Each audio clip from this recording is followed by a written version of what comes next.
Thân chào cả nhà, không nên xem chùa đâu đó. Nhớ đăng ký, like, comment để ủng hộ team nha. Quý khách, ngôi nhà ma của chúng tôi sắp đóng cửa rồi, sao bạn vẫn chưa ra ngoài? Sau một ngày ở nhà ma với bạn cùng phòng, chúng tôi mệt mỏi nên đã về trường sớm rồi. Nhưng đến 11 giờ rưỡi tối, điện thoại đột nhiên nhận được tin nhắn từ một số lạ. Quý khách ơi, ngôi nhà ma ám của chúng tôi sắp tan làm rồi. Tại sao bạn vẫn chưa ra ngoài? Tôi tưởng đó là một trò đùa, nên không để ý. Vài phút sau, trưởng phòng ký túc xá đột nhiên gửi tin nhắn cho tôi. Sao bạn vẫn chưa về? Tối nay Di quản lý ký túc sẽ đến kiểm tra giường. Tôi sửng sốt. Tôi đã ở trong phòng ngủ từ lâu rồi. Nhìn hộp thoại mà trưởng phòng vẫn liên tục nhập. Da đầu tôi tê dại.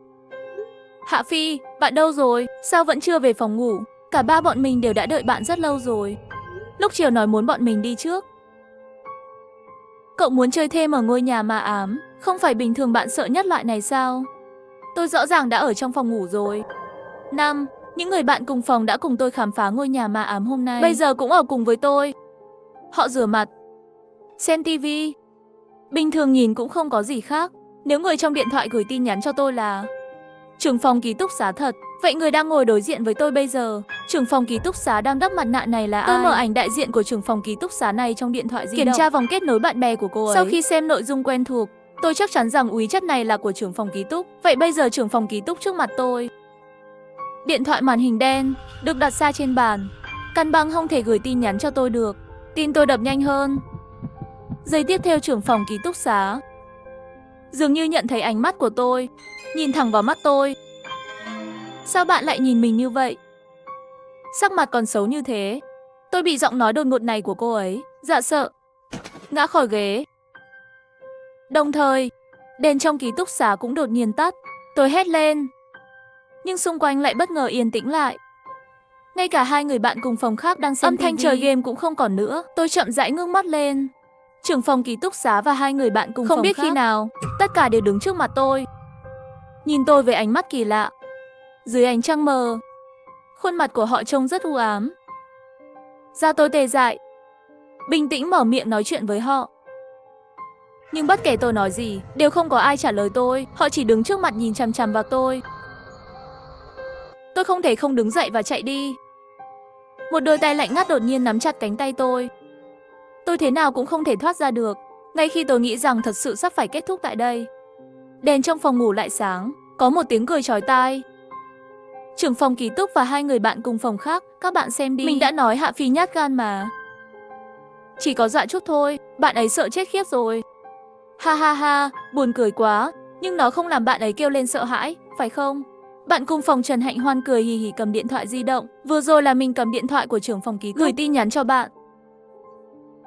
Điện thoại đen trên bàn của trưởng phòng ký túc là của mình. Cho nên căn bản không có trưởng phòng ký túc thật hay giả.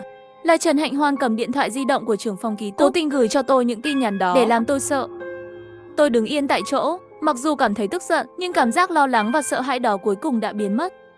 Hóa ra chỉ là một trò đùa. Khi tôi thở phào nhẹ nhõm, số lạ trong điện thoại lại gửi tin nhắn. Khách hàng, giờ bạn đang ở đâu? Nhân viên của chúng tôi vừa vào nhà ma tìm bạn rồi. Không thấy bạn, nhưng chúng tôi thực sự sắp tan làm rồi. Chúng tôi dựa trên GPC của điện thoại của bạn đã xác nhận là bạn vẫn còn ở trong ngôi nhà. Xin vui lòng cho chúng tôi biết vị trí cụ thể.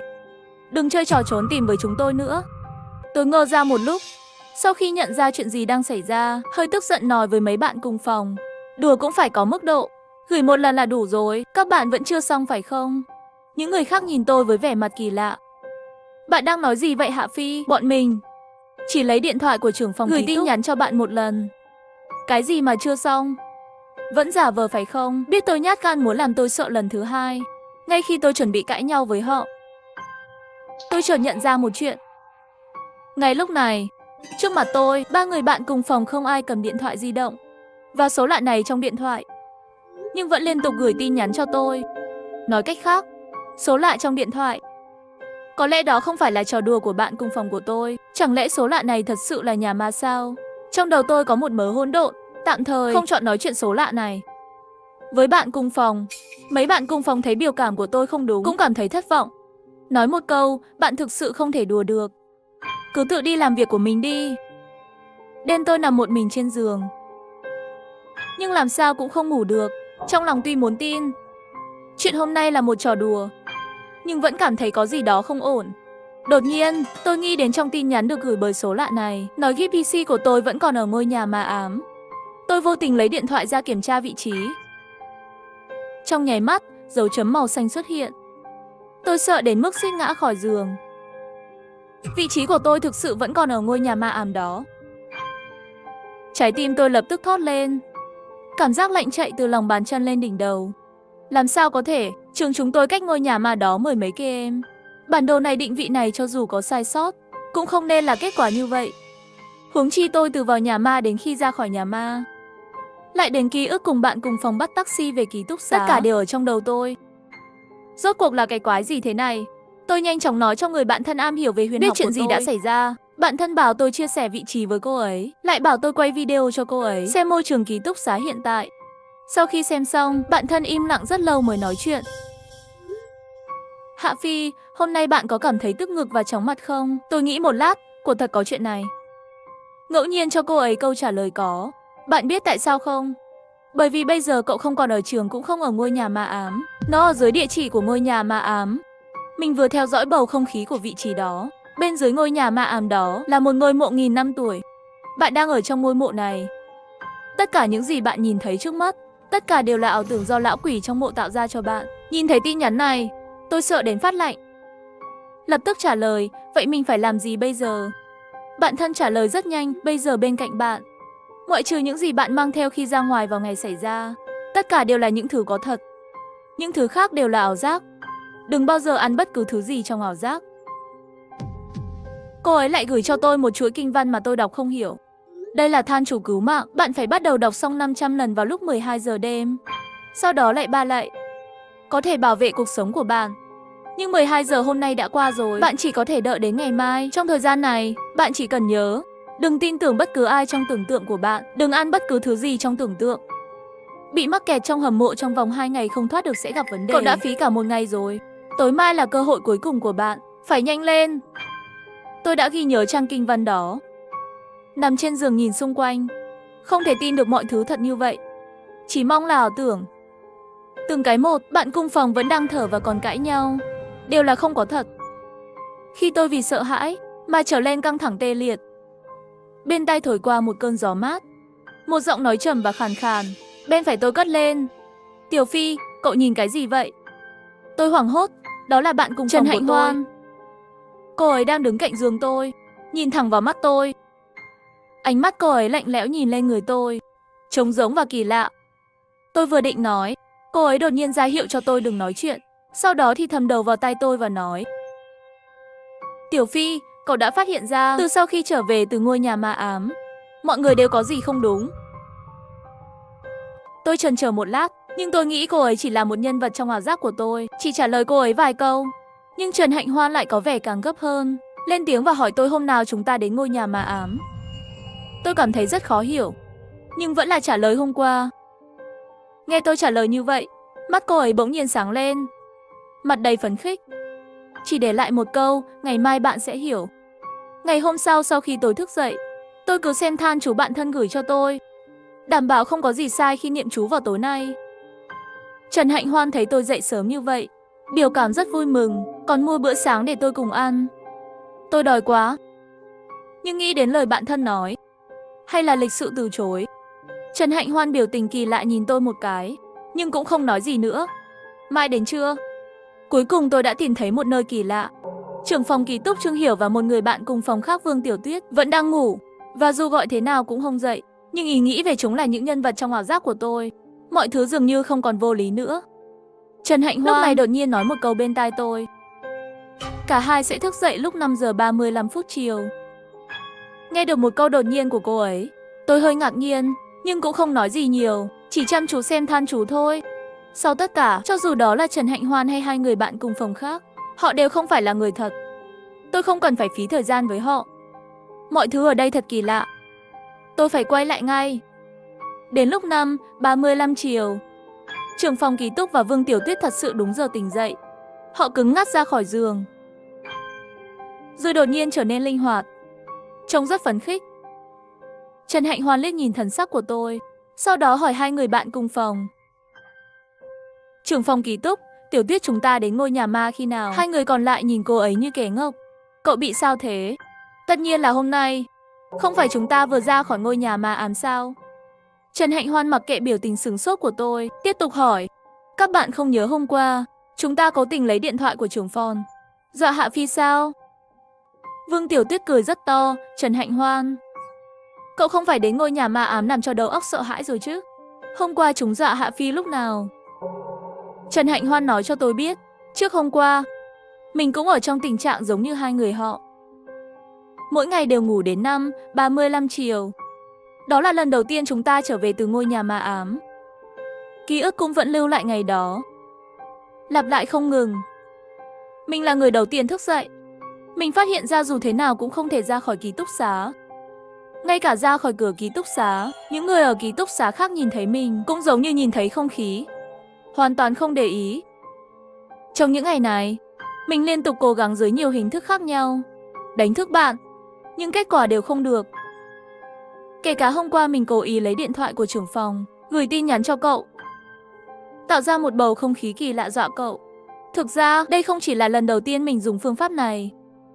Nhưng chỉ có cậu, phản ứng hôm qua không giống mấy lần trước. Cho nên mình mạnh dạn đoán, chắc là cậu cũng đã tỉnh rồi. Tối qua, mình mới đặc biệt hỏi bạn sau 0 giờ. Chúng ta đến ngôi nhà ma hôm nào? Kết quả đúng như tôi nghĩ. Hôm nay bạn cũng không ngủ đến 5:35 chiều, mà là dậy sớm. Quá tốt rồi Hạ Phi. Cuối cùng mình cũng không còn cô đơn nữa. Cô ấy rất vui mừng nói với tôi. Ông nội mình là đế sư, cho nên mình cũng đã bị ảnh hưởng từ khi còn nhỏ. Tình hình hiện tại của chúng ta, có lẽ là vào ngày chúng ta đến ngôi nhà ma ám, gặp phải thứ gì đó không sạch sẽ. Và những thứ bẩn thỉu đó cũng theo chúng ta trở về. Và những gì chúng ta gặp phải bây giờ, gọi là quỷ đả tường. Vậy chúng ta ở đây, dù sao cũng không ra được. Và nếu chúng ta ở đây 7749 ngày, vẫn không ra được, vậy thì hoàn toàn vô vọng rồi. Tự mình thức tỉnh cho đến hôm nay, đã là 40 ngày rồi. Nhưng mình chắc chắn trước khi mình thức dậy, chắc chúng ta đã bị mắc kẹt nhiều ngày rồi. Cho nên mình cũng không chắc chúng ta còn bao nhiêu thời gian. Nhưng may là cậu đã tỉnh. Và mình đã phát hiện, bạn có khả năng giao tiếp với thế giới bên ngoài. Trong mắt cô ấy là niềm vui không giấu được.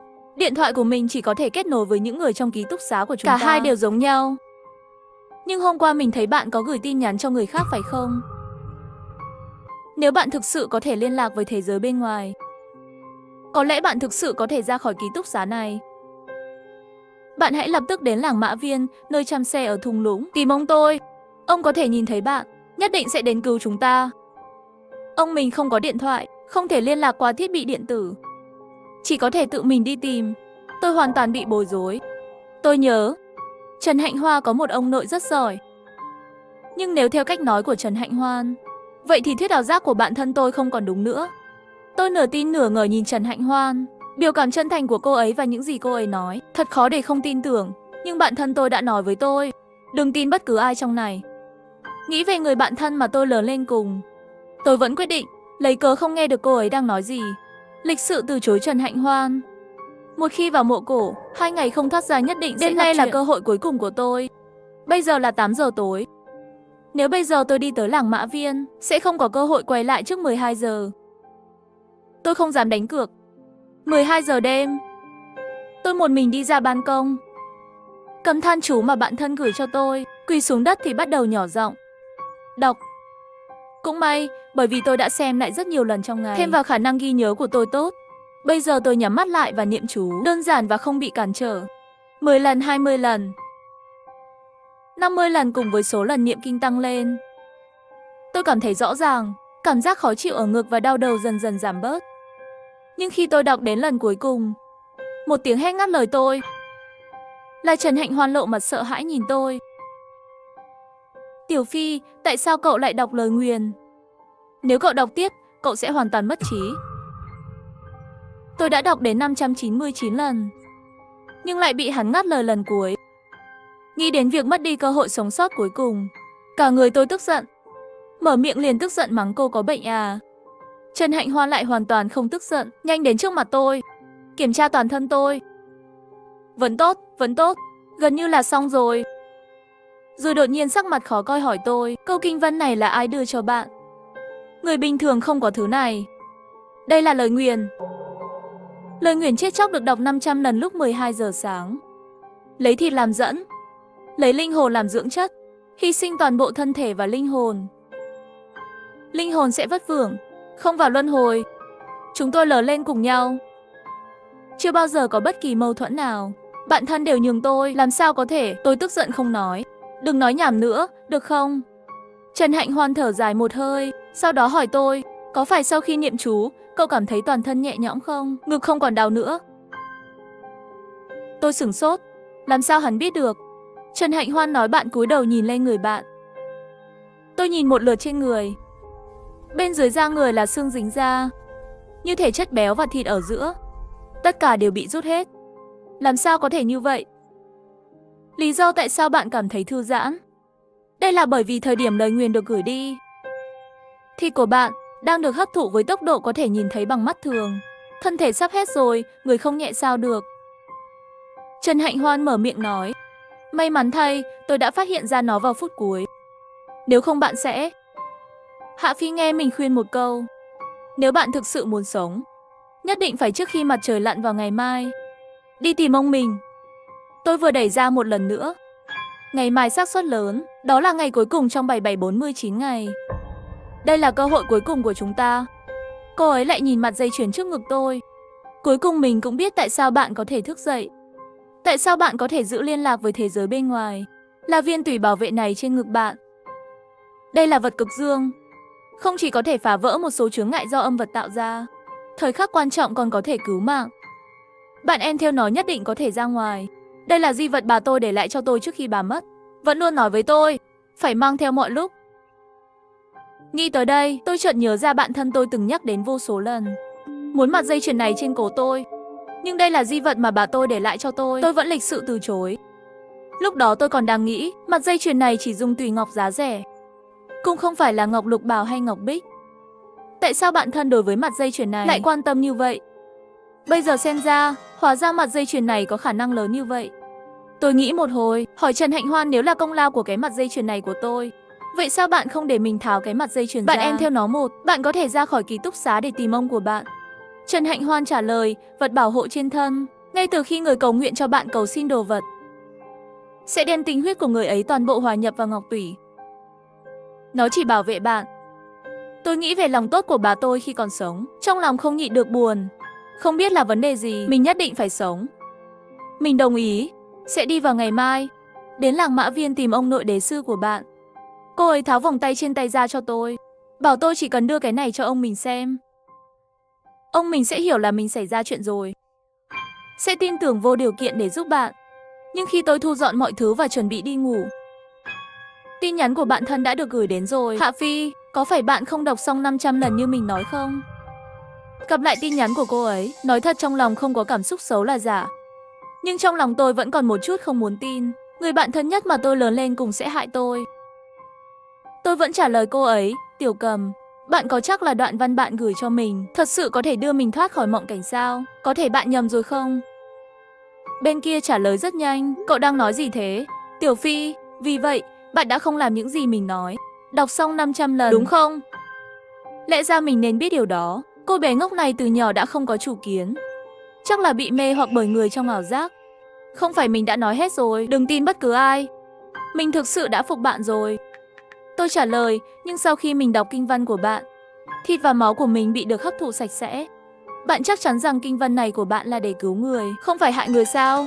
Bên kia im lặng một lúc, đã gửi một chuỗi dấu chấm tới. Bây giờ bạn cầm gương, chiếu dưới ánh trăng. Có phải vẫn như bạn nói không? Toàn thân máu thịt đều bị hút khô. Tôi chần chờ một lát, vẫn làm thế. Tôi nhanh chóng bị một cảnh tượng trước mắt làm cho ngạc nhiên không nói nên lời. Sau khi đứng trên ban công, mắt thường nhìn toàn thân tôi vẫn là như vậy. Một cái nhìn đau khổ khó tìm. Nhưng trong gương, tôi vẫn là bộ dạng khỏe mạnh đầy máu thịt. Tin nhắn của bạn thân lại gửi đến rồi. Mình đã nói với bạn là đừng tin tưởng người trong tưởng tượng. Họ Ben, thân thể có thể biến hóa rất nhiều thứ không thật để làm lung lay quyết tâm của bạn. Tiểu Phi, không phải mình nói rồi sao? Chúng tôi là chị em nối khố. Giờ bạn bắt đầu nghi ngờ mình rồi. 20 mấy năm, mỗi khi bạn trúng quỷ hoặc đụng phải ma, không phải mình giúp bạn giải quyết sao? Nếu như mình muốn hại bạn, thì có phải đợi đến bây giờ không? Nghe được những lời này tôi không khỏi có chút xúc động. Tôi chỉ đơn giản là mở ra và nói chuyện với cô ấy. Vậy tại sao bạn lại nhất định phải muốn lấy di vật mà bà để lại trên cổ mình? Đó là mặt dây chuyền bảo vệ của mình, dùng để cứu mạng. Bạn thân gửi cho tôi mấy dấu hỏi. Mặt dây chuyền bảo vệ, dùng để cứu mạng. Chị ơi, miếng thủy ngọc kia của chị vẫn còn trên người. Không phải mình đã nói với bạn rồi sao? Để bạn tháo ra đừng mang theo sao? Mình nói, tại sao lần này bạn lại đột nhiên gặp ác? Hóa ra là mang theo loại thủy ngọc này. Lựa trúng địa điểm là một ngôi nhà ma ám. Không có gì mới lạ. Đầu tôi rối hết rồi. Cái gì gọi là loại thủy ngọc này? Ngọc bội này không phải dùng để cứu mạng sao? Bạn thân gửi một chuỗi dấu chấm. Mảnh thủy ngọc kia là lấy từ nơi tập âm. Một vật mạnh mẽ tới nỗi ngay cả mình cũng không thể đến gần, chỉ có thể dựa vào bạn tự tháo xuống. Tôi là xem bạn còn có tình cảm với bà của bạn, không muốn phá vỡ trực tiếp. Trước đây mới 3 lần 7 lượt hỏi bạn xin miếng thủy ngọc này. Tôi không hiểu, nhưng bà của tôi rất tốt với tôi, bà ấy không thể làm thế với tôi. Bạn thân trả lời tôi rằng bà ấy rất tốt với bạn. Nhưng nếu so với em trai bạn thì sao? Bạn không nhận thấy điều đó kể từ khi ba của bạn chết. Sau khi bạn mang theo miếng thủy ngọc này, em trai ốm yếu của bạn cơ thể ngày càng tốt hơn sao? Và chính bạn, chuyện xui xẻo càng ngày càng nhiều. Tôi im lặng, bởi vì cô ấy nói đúng. Bạn thân nói cho tôi biết, trong ảo giác không nhất thiết tất cả mọi người đều là ảo tưởng. Vị trí của bạn là một ngôi mộ ngàn năm tuổi. Bên trong có rất nhiều thứ không sạch sẽ. Nếu như có loại thần rất mạnh, có tính can thiệp cao, phần lớn là do linh thể bên trong biến thành. Muốn phân biệt cũng dễ. Miễn là người mà bạn cảm thấy nghi ngờ, luôn để giày dưới giường cô ấy. Một cái hướng ra, một cái hướng vào. Nếu chỉ là người tưởng tượng, vậy thì sẽ không có ảnh hưởng gì đâu. Nếu đó là ma thật, vậy thì sẽ không nhìn thấy giày, sẽ mất phương hướng. Dù sao cũng không ra khỏi giường được. Bạn thân nói cho tôi biết, cậu đã mất cơ hội cuối cùng để tự cứu mình. Nhưng may mắn thay, mình đã tìm ra vị trí chính xác của bạn. Sẽ mang theo đạo sĩ sư phụ của mình cùng nhau đến cứu bạn. Nhưng sẽ mất ít nhất 8 tiếng nữa. Bạn phải ở trong vòng 8 tiếng này, hứa không tin bất cứ ai trong ảo giác. Không ăn bất cứ thứ gì trong ảo giác. Miễn là bạn làm điều này, nhưng thứ bên trong không thể làm tổn thương bạn. Quan trọng hơn là, bạn không được rời khỏi ký túc xá. Đó là ngôi mộ chính bên ngoài ảo giác. Ngôi mộ chính, từ xưa đến nay đều là quan chức quý nhân của thời xưa. Bên trong có sự can thiệp của tùy chính cổ đại. Đổ ra khỏi hầm mộ chính, âm khí của toàn bộ ngôi mộ sẽ tụ lại ngay lập tức. Miễn là bạn ra ngoài, vậy thì không ai có thể bảo vệ bạn. Đây cũng là lý do thứ bên trong muốn đi ra với bạn. Tôi làm theo lời bạn thân. Ngày hôm sau trước khi Trần Hạnh Hoàn thức dậy, đôi giày đặt dưới giường của cô ấy. Một cái hướng ra, một cái hướng vào. Cô ấy dậy. Theo thời gian Trần Hạnh Hoàn thức dậy hôm qua, bây giờ chắc là cô ấy đã dậy rồi. Nhưng hôm nay cô ấy vẫn yên tĩnh trên giường. Không có gì cả. Tôi không khỏi trong lòng bắt đầu phát lo lắng. Nghĩ một lát, tôi vẫn là đứng dậy đi đến bên cạnh giường gọi cô ấy là Trần Hạnh Hoa. Dậy đi. Cô ấy dậy nhanh bất ngờ. Được rồi, tôi sẽ xuống ngay. Nhưng tôi không thể chờ đợi. Tôi nóng lòng muốn xác nhận phỏng đoán đó trong lòng ngay lập tức. Trần Hạnh Hoan, đừng có ngủ nướng nữa. Đứng dậy đi, còn đi tìm ông của bạn. Nói lại đi. Mình sợ mình không nhớ được. Nghe tôi nói. Trần Hạnh Hoan hì hì cười giòn một lúc, vẫn chậm chạp. Cô ấy nhìn dưới gầm giường, mắt tìm kiếm khắp nơi. Giày của mình đâu? Một tiếng động trong đầu tôi giả vờ bình tĩnh, không một lời. Nhưng Trần Hạnh Hoan sau khi mò mẫm một lúc, đột nhiên ngừng động tác, nhìn thẳng vào tôi. Hạ Phi, bạn làm chuyện này à? Bạn không tin mình. Mắt cô ấy trống rỗng, nhìn kỹ, ngay cả da cũng nhợt nhạt. Hoàn toàn không giống da người sống. Lúc này tôi tin chắc hơn. Cô ấy căn bản không phải là bạn cùng phòng của tôi Trần Hạnh Hoan, mà là một linh hồn trong mộ cổ ngàn năm này. Cô ấy lại nhìn về phía cổ tôi, đột nhiên kích động. Tại sao bạn lại làm rơi thủy ngọc đó? Nếu bạn tháo cái này ra, chẳng bao lâu nữa sẽ ngủ lại. Vậy thì chúng ta xong rồi.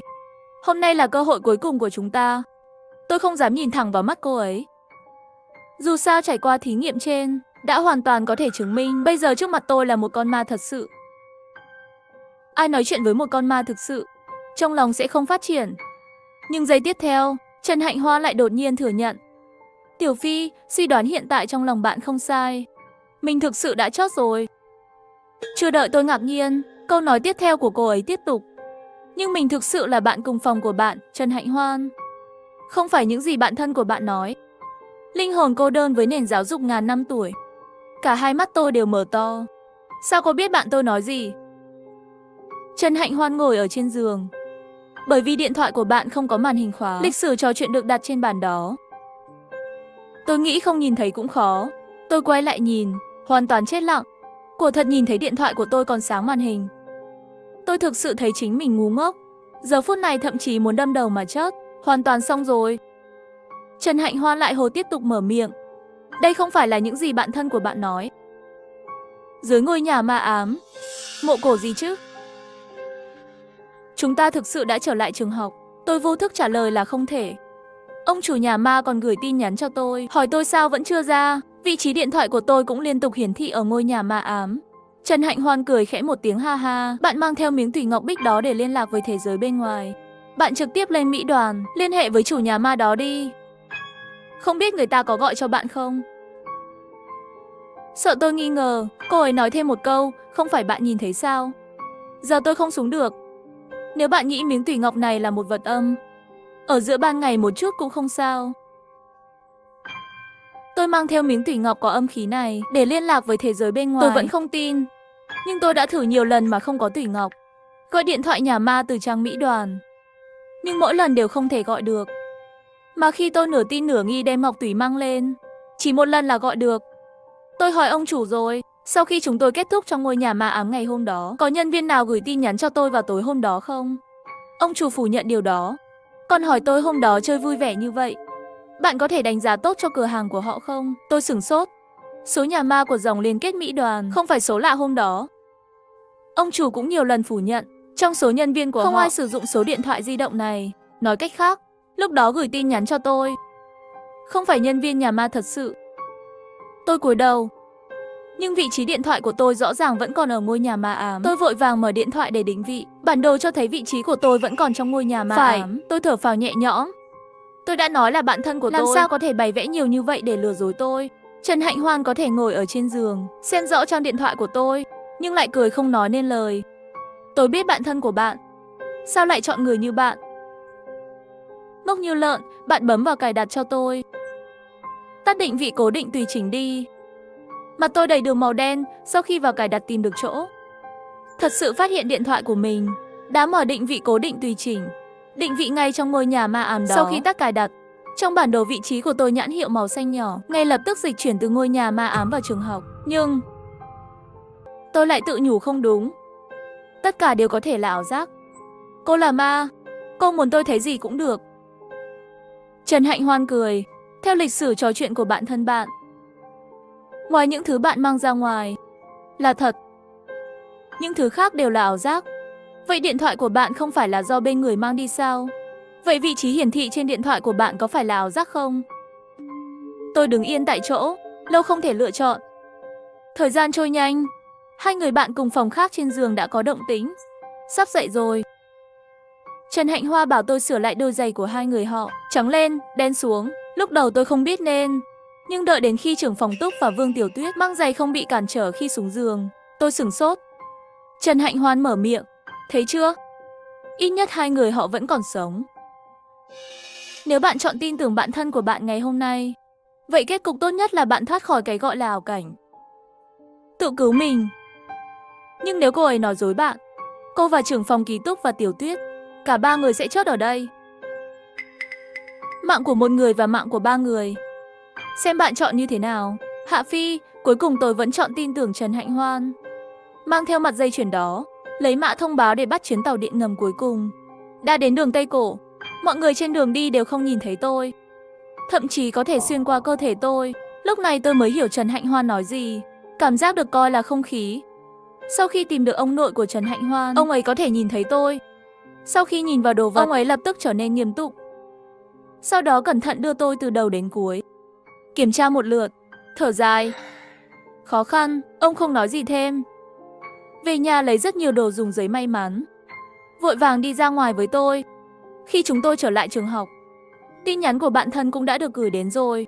Phi, chúng mình đã đến rồi, còn bạn thì sao? Nếu bạn không ra ngoài thì không kịp rồi. Tôi vô tình trả lời một câu. Giờ bạn ở đâu? Bên kia nhanh chóng trả lời một câu, đương nhiên là ký túc xá của bạn. Sau đó lại nhanh chóng rút lui. Trả lời lại. Tất nhiên là ngôi mộ đã biến thành ký túc xá của bạn. Hố. Trong lòng tôi lạnh. Lại cứng đầu. cũng nhận thấy có gì đó không ổn với cô ấy. Khi tôi và ông Trần đến ký túc xá, bây giờ là 11 giờ 45 phút tối. Ngay khi tôi đến đó, tôi nhìn thấy bạn thân và một đạo sĩ mặc áo choàng đen đang ngồi ở chỗ ngồi của tôi, âm mưu gì đó. Sau khi thấy tôi vào, bên cạnh còn có một người, mặt cô ấy đỏ bừng. Hạ Phi, cô không nghe lời gì cả, phải không? Hoàn toàn không để ý đến lời nói của tôi. Tôi nhàn nhạt nhìn cô ta, trong mắt đều là thất vọng. Nhưng cô nói tôi ra khỏi ký túc xá sẽ bị âm khí ăn mòn và chết. Nhưng bây giờ tôi vẫn ổn, phải không? Cô ta không trực tiếp trả lời vấn đề này. Lại là cố khuyên tôi. Tôi đã nói rồi, mọi thứ bên này đều là ảo ảnh. Bây giờ là cơ hội cuối cùng. Lại đây, tôi và sư phụ giúp bạn làm xong nghi thức là được rồi. Bạn có thể trở lại thế giới thực. Đợi làm xong, sợ là hồn của cô ấy đều bị ngươi lấy đi rồi. Trở lại thế giới thực. Cô bé có phải đọc tiểu thuyết quá nhiều không? Tu luyện tà đạo không phải là việc người trẻ nên làm. Lại hại người đến trường học. Không biết xấu hổ. Ông già áo đen bên cạnh bạn thân hét lên không khí. Nó chạy về phía ông nội Trần. Ông nội Trần tiện tay vẽ xong một tấm phù hiệu. Nó ở trên trán tôi. Quay lại và chiến đấu. Bạn gái tôi cũng cầm một tờ giấy bùa về phía tôi. Nhưng lại bị tờ giấy bùa này của Trần Dịch Tần bị hất bay ra ngoài. Cô ta tức giận tại chỗ cắn răng nghiến lợi. Ánh mắt nhìn tôi toàn là giận dữ. Thấy cô ta không giả nữa, tôi không nhịn được vẫn hỏi một câu. Vì vậy, cô đã làm tất cả điều này, phải không? Cố tình vào ngày chúng tôi đến ngôi nhà ma ám, thực hành pháp ở đó trước, để chúng tôi gặp phải cái gọi là quỷ đả tường. Sau đó lại định vị trước điện thoại của tôi, đặt thành vị trí cố định của ngôi nhà ma ám, lại giả làm nhân viên nhà ma để lừa dối tôi. Cô ta đã thừa nhận một cách chính đáng. Tôi không thể tin được. Cô ta cười 2 tiếng. Sao cô vẫn còn mặt mũi hỏi tôi tại sao? Bộ não như cậu chỉ có vậy. Người ngu ngốc như một con lợn. Tại sao từ nhỏ đã có một gia đình tốt như vậy? Có điều kiện vật chất tốt như vậy. Ở trường, dù là giáo viên hay bạn học, tất cả đều thích cô. Và tôi rõ ràng là giỏi hơn cô về mọi mặt. Nhưng lại luôn làm chuyện gì cũng không bằng cô. Nó thường bị dùng để so sánh với cô. Cô biết họ nói gì không? Họ nói cô là mặt trời nhỏ xinh đẹp. Và tôi là một con rết bò. Tôi thích người ta đã 6 năm nhưng họ lại thích cô. Sau khi anh ấy thú nhận với bạn tuần trước, bị bạn từ chối mà không chớp mắt. Sau đó nhảy xuống hồ và không bao giờ dậy nữa. Cô nói cô có nên bị phạt. Tôi đứng yên tại chỗ tai tỏ tình với tôi. Sao tôi không nhớ? Cô ta tức giận nói một câu. Chính là cách cô giả vờ kiềm chế trở nên vô hại. Tôi ghét nhất cô như vậy. Hạ Phi, tôi muốn trừng phạt cô ngay lập tức. Cô ta đột nhiên bất chấp tất cả chạy về phía tôi. Bên cạnh ông nội Trần sắc mặt trở nên không tốt. Là bùa hủy diệt. Cô gái, cô ta muốn chết cùng cô. Chạy đi. Nhưng lúc này chân tôi như bị đóng băng. Không cử động được. Vào thời điểm quan trọng, tôi cảm thấy một luồng gió lạnh thổi qua trước mặt tôi. Vừa nhìn lên là Trần Hạnh Hoan chắn ở trước mặt tôi. Cô ấy nói với bạn thân rằng cô nói sai rồi. Cô ấy có thể thử lại đều vượt qua cô. Bởi vì bản thân cô ấy là một người rất tốt. Tốt bụng và vị tha. Mặc dù đầu đúng là hơi ngu ngốc. Tôi lo lắng nhìn cô ấy. Cô không sao chứ? Không sao. Cô ấy cười. Biểu tượng này của cô ấy không có tác dụng. Khi tôi thở phào nhẹ nhõm, bạn thân vẽ thêm một cái nữa. Trần Hạnh Hoan nổi thủy triều xông tới. Trần Hạnh Hoan sắc mặt thay đổi xong đời. Biểu tượng này đặc biệt dành cho ma. Trước giờ, tôi chưa bao giờ cảm thấy mình di chuyển nhanh như vậy. Nhanh chóng lao về phía trước, chặn trước mặt Trần Hạnh Hoan. Bạn thân nghiến răng. Không phải các người có tình bạn sâu sắc sao? Hãy để tôi xem các người có thể đi đâu. Ha ha, xong rồi. Nhiều phước như vậy một mình tôi cũng không ngăn được. Vào thời điểm quan trọng, lại có 2 luồng gió nóng từ bên cạnh đi qua. Tôi thấy đó là trưởng phòng ký túc và Vương Tiểu Tuyết. Họ đã dùng cơ thể của mình để chặn những bùa đó. Chặn trước mặt Trần Hạnh Hoan. Họ cũng đã tỉnh lại. Tôi cảm động đến mức suýt khóc. Bạn thân vừa tức giận vừa lo lắng, liên tục vẽ phù hiệu, ném liên tục. Nhưng có lẽ là cô ta quá nông cạn, chỉ có thể vẽ đặc biệt cho ma.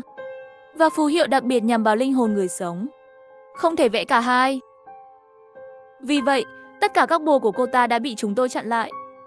Đồng thời ông Trần bên kia cũng đánh một trận lão sĩ áo đen, làm hắn bực bội bỏ chạy. Ông ấy đi tới chỉ dùng một chiêu đã thu phục được bạn thân. Sau khi chuyện này kết thúc, ông nội Trần hai mắt ngấn lệ nhìn Trần Hạnh Hoan. Cháu gái ngoan cuối cùng cũng tìm thấy cháu. Ông nội Trần đã làm phép cho tất cả chúng tôi. Cho chúng tôi biết, sáng mai 3 người các người sẽ chết.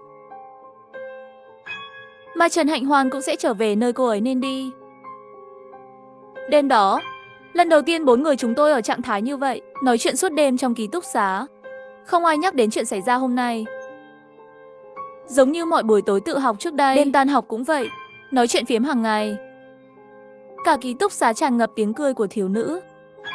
Sáng hôm sau, tôi mở mắt ra, điều lọt vào mắt bạn là đèn trần sáng trong phòng bệnh. Trong phòng bệnh đầy mùi nước khử trùng, thậm chí có thể nghe thấy tiếng nước tích tắc của kim treo. Tôi nhìn thấy trưởng phòng ký túc nằm trên giường bệnh bên cạnh, và Vương Tiểu Tuyết, trong lòng mãnh liệt một trận. Sau khi xuất viện, theo mô tả của người lái xe đưa chúng tôi về lúc đó, tôi mới biết toàn bộ câu chuyện. Hôm đó cả ký túc xá chúng tôi đi chơi nhà ma. Sau khi trở về đều giống như bị kéo hồn. Trên taxi, tất cả đều là trạng thái mất hồn với đôi mắt trống rỗng. Từng người một tranh nhau lấy vô lăng của tài xế. Tài xế sợ xe bỏ chạy. Trong khoảnh khắc xảy ra tai nạn cuối cùng, một cô gái như đột nhiên tỉnh lại, dùng thân thể chặn trước mặt 3 người kia.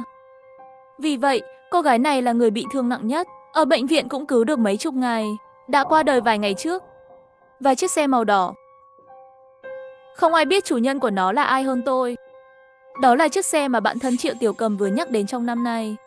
Y tá đến bệnh viện nói, mức độ thương tích của 3 người còn lại chắc là không mất nhiều thời gian như vậy mới tỉnh lại.